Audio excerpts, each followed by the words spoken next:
nikel, kita punya sumber daya biji itu 13,96 miliar ton. Kemudian untuk sumber daya logamnya itu 204 juta ton.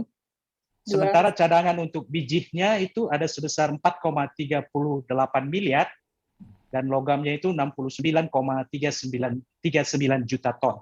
Nah, sementara untuk bauksit kita punya 5,5 miliar ton dan untuk logamnya kita punya 2,14 juta ton. Sementara untuk cadangannya kita punya 2,96 miliar ton. Dan untuk logamnya kita punya 1,14 juta ton.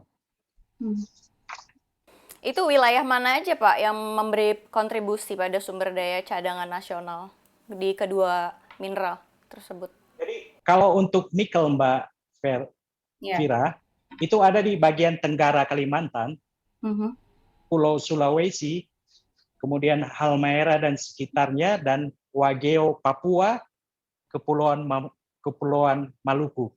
Tapi kontribusi sumber daya nikel terbesar sampai dengan saat ini ada di Pulau Sulawesi, Mbak Vira.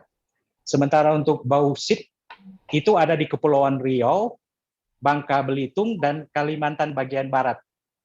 Yang terbesar itu ada di bagian barat Kalimantan. Kira-kira berapa lama tuh umur tambang dari komoditas tersebut, Pak Iman? Nah, kalau menyangkut usia tambang, Mbak Vira, itu kan tergantung dengan seberapa besar produksi yang diizinkan oleh Dirjen Minerba. Jadi sebetulnya usia tambang itu sangat relatif ya. Kalau kita produksi besar-besaran ya tentu usia tambangnya itu makin pendek. Demikian Mbak Vira.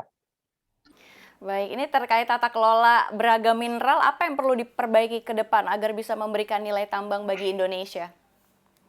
Sebetulnya kebijakan pemerintah kita saat ini sudah sangat baik, Mbak Vira, tentang kebijakan hilirisasi mineral. Artinya kan mineral itu tidak berdiri sendiri, Mbak Vira. Dia punya ikutan atau komoditi ikutan.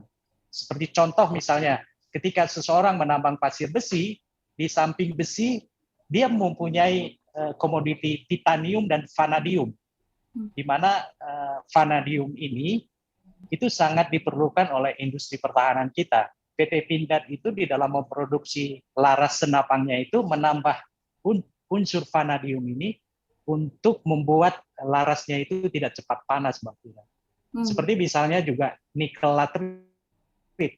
Di samping kita memproduksi nikel laterit, itu sebetulnya kita bisa mengambil juga komoditi ikutannya itu kobal. Di mana kobal dan nikel ini sangat dibutuhkan di baterai listrik.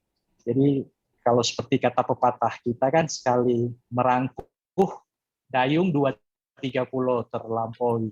Jadi kita menambang pasir besi, kita juga memperoleh vanadium. Demikian Mbak Vira. Baik Pak Iman, ini dengan jumlah mineral yang melimpah, potensi apa yang menanti Indonesia selanjutnya? Untuk tahun 2021 ini, Mbak Vira, Pak Dirjen Minerba ini punya satu kegiatan yang melibatkan Pusat Penelitian dan Pengembangan Teknologi Mineral, itu di bawah Badan Litbang Kementerian SDM, dengan Badan Geologi, untuk bersama-sama melakukan eksplorasi litium. Ini untuk salah satu bahan untuk baterai listrik dan logam tanah jarang, Mbak Vira.